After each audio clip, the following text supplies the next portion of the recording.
Hi. So we all know that the Mean Girls movie, the new movie, came out very recently. As somebody who was a really big fan of the original movie, of course, and of the Broadway musical that this new movie is based off of, I decided to make a video kind of reviewing and telling you my opinion of the movie based on what I used to love about the original Broadway musical, and also just a deep down analysis of why it worked or why it didn't work. I'm gonna change this because it's actually really uncomfortable. So before I dive into the comparison, I'm just gonna tell you about my relationship with the original Broadway musical from 2017. When I was in high school, I was a freshman in 2017, and I came across this ad. Wait, come here, I want to tell you something. First of all, I really like your hair color. Second of all, We want to invite you to see Mean Girls. It's a musical. People talk and sing and move their bodies all at the same time. they know what a musical is, Karen. They're not idiots. How can you talk and sing at the same time? Mean Girls, directed by Casey Nicholaw, with music by Jeff Richmond, lyrics by Nell Benjamin, and a book by Tina Fey. Coming to Broadway this spring. So I just kind of followed it as like a fan without really noticing that I was like really enjoying it. I waited until midnight for the release of the cast album. I watched tons of bootlegs that were coming out. I followed all the actors. I was just really in love with the musical itself. And in July of 2018, I was able to go see it on Broadway with the original cast, which was incredible. Hi, how are you? Oh my God, it was awesome. Aw, thanks. I'm glad you enjoyed it. You just have to understand that I was a really big fan of the Broadway musical. But what was so special about that Broadway musical? So to understand what the new movie did wrong, we have to understand what the stage musical did right.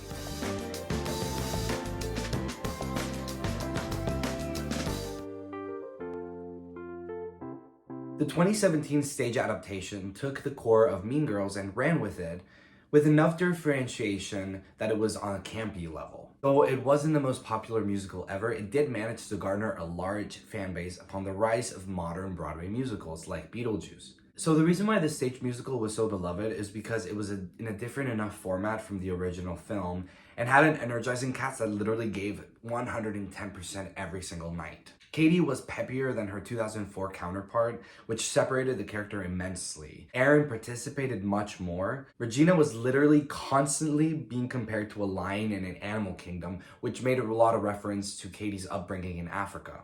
Gretchen and Karen, along with the rest of the school, were the animals bowing down to Regina, which was really fun in terms of musicality. Damien and Janice became the narrators of the story instead of Katie. They broke the fourth wall many times, including at the beginning of the show, which kind of gave reference to the early 2000s narrator style. The role of Miss Norbury, Mrs. George, and Mrs. Heron was played by the same actress, famous Broadway veteran Carrie Butler, which played into the versatility and fun of the show, bringing back endearing memories of musicals like Legally Blonde and Heathers. Also, the stage version makes emotionality very apparent and manages to create moments for Katie that touch the audience's hearts a lot. Songs like I See Stars and More Is Better lean into Katie's insecurities and ground the otherwise silly show. Erica Henningsen's performance is compelling in every way. Her acting, her singing, her comedic timing, it's all perfect. You can see her bring Katie from point A to point B every single night perfectly. Aside from all of that, the rest of the cast and ensemble excel in their performance and are really what makes the show exciting to watch.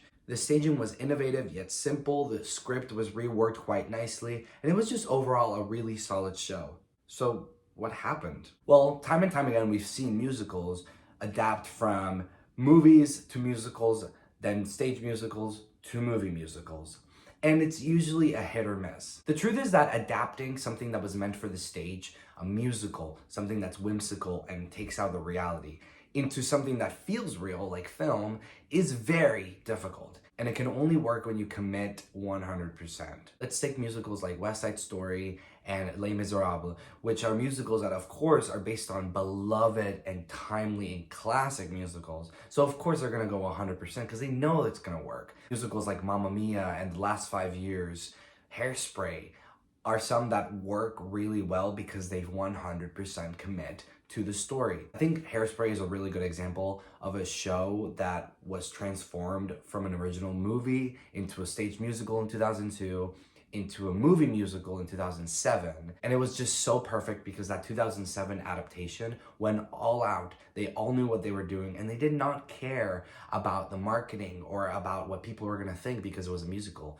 And it worked really well. That commitment to making a movie musical really actually a musical is essential to the success of it. And that's one of the reasons why this Mean Girls movie has been bashed so much, is because of the marketing, of that tricky thing. But that's only the marketing. Let's get to what actually happened.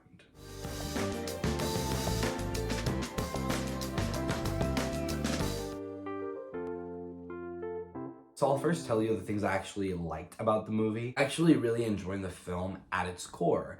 As a huge fan of the Broadway musical, seeing some of the songs I loved for years portrayed on the big screen was exhilarating.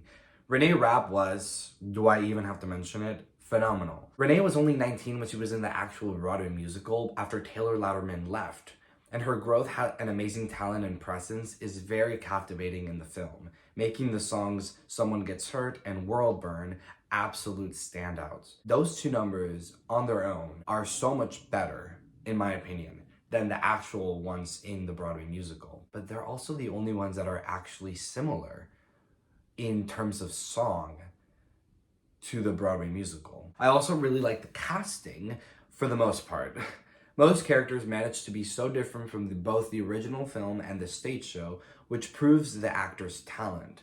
Mrs. George, Gretchen, and Janice were characters I felt were fun to watch and brought something fresh to enjoy. Another thing I really enjoyed about the film was its appeal to Gen Z. I know that a lot of movies and media and books try to appeal to Gen Z so much, and they kind of fail miserably. But the way Mean Girls did it, I actually thought it was great. And it actually portrayed like, oh, this could be happening in, generationally. And it could happen and repeat itself in history. And that's the core of the story. Now, all of that said, other than those things, the movie did have many changes that I just really didn't like. So like I mentioned earlier, I think that what made this movie kind of weak in its execution was the lack of commitment. I think this is one of the biggest mistakes that a movie production company can make. Another thing I really didn't like about the movie was the lack of musical numbers. Again, we're going back to the same thing about being committed to the format. There was no It Roars, there was no Stop, there was no Where Do You Belong, there was no More Is Better, there was no Do This Thing, there was no Meet the Plastics. These are numbers in the musical that literally are so important to the story, move the plot along in a really fun way, and they just make the musical a musical. When you take those things off, you get what we got in the movie. Awkwardness. More is Better is such an important moment and it's so beautiful and you get to connect with Katie so much. Whereas in the movie, it's just gone. And then there's It Roars, which is one of my favorite numbers in the original musical. And they replaced it for this new song. I don't even remember the name. And I just think it just doesn't deliver well at all. Like I said earlier, I liked most of the casting, but I do have to say that Aaron and Katie were probably my least favorites of the whole casting. Unfortunately, the actress who played Katie, I just didn't feel convinced that she was feeling what Katie was feeling. Then there's Aaron. I mean, Aaron's cute. Yeah, I mean, he's cute. I like the actor. But what I mean in terms of the guy was dull is that when you put him next to Renee Rapp, and of course he's not singing, even though in the original Broadway musical he sings, and he's not singing. I remember seeing the scene and thinking, he doesn't even need to sing because Renee Rapp is so captivating. But it still lacks. I still wanted to see more of him. It doesn't look like he's doing much of anything, of any emotions. And I just, it makes me so angry because the characters are so important to the story. Another thing I noticed was that the story was kind of just hitting marks without actually getting to understand the point of the story. The outfits and the looks and just the iconic lines and just moving the plot forward with the things that we already have preconceived instead of giving us new stuff. That's why I really enjoy the characters of Gretchen and Mrs. George, because I feel like these actresses somehow brought something so fresh. Every time I was seeing them on the screen, I wasn't thinking of the other past two actresses for the characters. I was thinking of this brand new character.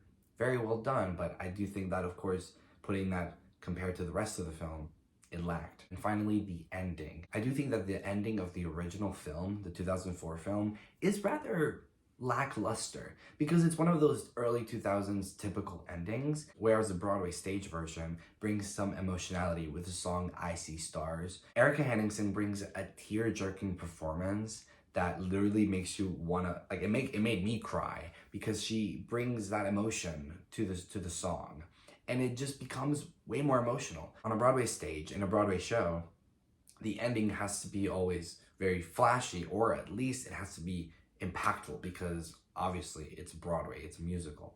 So they knew that, and they naturally just were incorporating more and more into that ending, so that's what made it very exciting. And then we have the new movie version, which literally took part of the song from the Broadway version, butchered it, and then took the boring parts of the original and then just gave us this kind of like flat ending. So let's just answer the question, did we even need a new Mean Girls twist? When I started thinking about why this exists and why this is happening so much, I was trying to give it the benefit of the doubt, and I was trying to understand, well, you know, one of the things I really liked about this new movie and the Broadway counterpart was that it has that new, modern, new generation take on it. And so it's kind of like repeating itself and giving the new generation something to think about in the same kind of story. The story works and it's beloved for a reason. And so giving it a new perspective with a new generation is effective and it's fun. So that's one of the reasons why, yeah, like, why not have a twist? Why not have something fun? But on the other hand, Tina Fey is such a prolific writer, and I just wish I could see more of her. I would just wish I could see more projects like the original Mean Girls come out. Something that can speak to my generation, to the new generation. Something that can be really fun and can't be just like Mean Girls, but it's different, something different. I can't help but wonder what else Tina Fey could have done with that imagination, time, and let's just say it, money. Ultimately, it has been really fun to see some of the numbers that I loved on the screen, and I think that we just have to respect each other's likes, and if you didn't like the new movie, you can totally voice your opinion, but obviously with respect. I think that that's the best way to have communication with people. I think the majority of us love the original movie, so we don't even have to compare it, because why would we compare it? Let's compare it to the Broadway version, because that's what it actually is, an adaptation of that. And anyway, that's all I have for today. I hope you enjoyed it. Thanks so much for watching. Check out my Instagram if you like reading. I do my book reviews there. On YouTube, I just do kind of these very, very sporadic videos when I have something to say. Thank you so much for watching.